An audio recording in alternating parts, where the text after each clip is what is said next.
আপনি দেখছেন Padma news 24.com এর রাত 8:30টার বিশেষ বুলেটিন ফ্ল্যাশ নিউজ। সাথে আছি আমি ফারিয়া জান্নাত। facebook.com/poddanews24 পেজ ফলো করে আমাদের সাথেই থাকুন। আগামী জাতীয় নির্বাচন অবাধ, সুষ্ঠু ও অংশগ্রহণমূলক হবে বলে মন্তব্য করেছেন প্রধান উপদেষ্টা ডক্টর মোহাম্মদ ইউনূস। তিনি বলেন, সামনে নির্বাচন হবে বাংলাদেশের ইতিহাসের সর্বোত্তম নির্বাচন।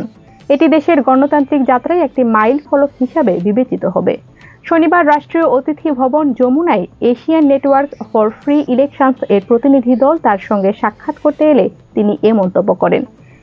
ANFRIL হচ্ছে এশিয়ার নির্বাচন ভিত্তিক একটি নাগরিক সংগঠন, যারা গত 2 দশক ধরে সুষ্ঠু নির্বাচন, গণতান্ত্রিক সংস্কার ও নাগরিক সম্পৃক্ততা নিশ্চিত করতে কাজ করে যাচ্ছে।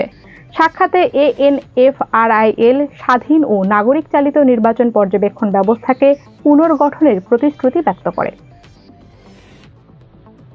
আওয়ামী লীগের মিছিল দেখে পুলিশ নিশ্চুপ থাকলে ব্যবস্থা নেওয়া হবে বলে জানিয়েছেন স্বরাষ্ট্র উপদেষ্টা জাহাঙ্গীর আলম। শনিবার ঢাকায় 4 থানা পরিদর্শন শেষে তিনি একথা বলেন। উপদেষ্টা বলেন, পুলিশ নানা ধরনের প্রতিবন্ধকতা নিয়ে কাজ করে, তাদের আবাসন ও খাবারের খোঁজ খবর নেন। এ সময় জানেন পুলিশের নানা সমস্যার কথা। থানায় আসা ভুক্তভোগীদের সাথেও কথা বলেন স্বরাষ্ট্র উপদেষ্টা। দ্রুত নির্দেশনা পালনের নির্দেশ দেন।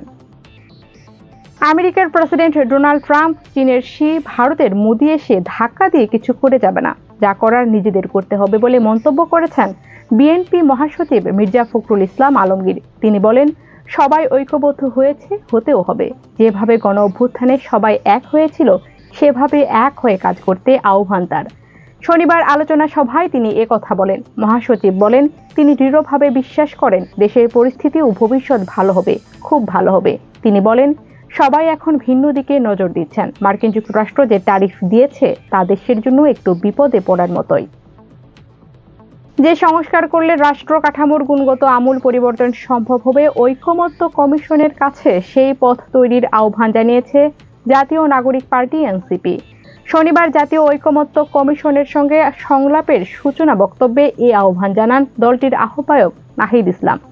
বলেন, গণ অভ্যুত্থানের ধারাবাহিকতায় একটি নতুন রাজনৈতিক দল হিসাবে এনসিপির আত্মপ্রকাশ হয়েছে। যে দলের প্রধান শক্তি ও ভিত্তির জায়গাটা হচ্ছে এই দেশের তরুণেরা।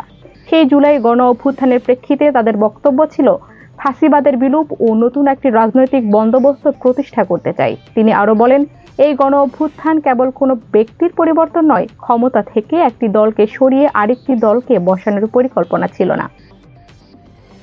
ব্রডব্যান্ড ব্যবহারকারীদের 500 টাকায় 10 Mbps গতির ইন্টারনেট দেওয়ার ঘোষণা দিয়েছে internet service providers association of Bangladesh ISPAB। সংগঠনের সভাপতি ইমদাদুল হক বলেন, গ্রাহকরা এখন 5 Mbps এর পরিবর্তে 10 Mbps পাবেন। শনিবার ঢাকার আগারগাঁওয়ে গোল টেবিল বৈঠকে তিনি একথা বলেন। ইমদাদুল হক বলেন, বর্তমান ডিজিটাল যুগে এবং ভবিষ্যতের ইন্টারনেট ব্যবহারের সম্ভাবনাকে কাজে লাগাতে সর্বনিম্ন ব্রডব্যান্ড স্পিড 20 Mbps হওয়া উচিত। এর জন্য যেসব ISPর উন্নত প্রযুক্তি ও অবকাঠামো রয়েছে, তাদের লাইসেন্স আপগ্রেডেশনের প্রক্রিয়া দ্রুত চালু করা উচিত। সরকারের তরফে কিছু নীতি সহায়তা পেলে অচিরেই 500 টাকায় 20 Mbps ইন্টারনেট সেবা দেওয়ার আশ্বাস দেন তিনি। গুরুত্বপূর্ণ সব সংবাদ জানতে পদ্মা নিউজ 24.com এর বিশেষ বুলেটিন ফ্ল্যাশ নিউজ দেখবেন প্রতিদিন রাত 8:30টায়। ফ্ল্যাশ নিউজ দেখতে ফেসবুকে আমাদের ফলো করুন, facebook.com/poddanews24 আর ইউটিউবে সাবস্ক্রাইব করুন youtube.com/poddanews24 চ্যানেলটি। নিয়মিত দেশ বিদেশের আপডেট সব সংবাদ জানতে ভিজিট করুন মাল্টিমিডিয়া নিউজ পোর্টাল poddanews24.com। পরবর্তী ফ্ল্যাশ নিউজ দেখার আমন্ত্রণ জানিয়ে বিদায় নিচ্ছি আমি ফারিয়া জান্নাত। ভালো থাকুন, সুস্থ থাকুন।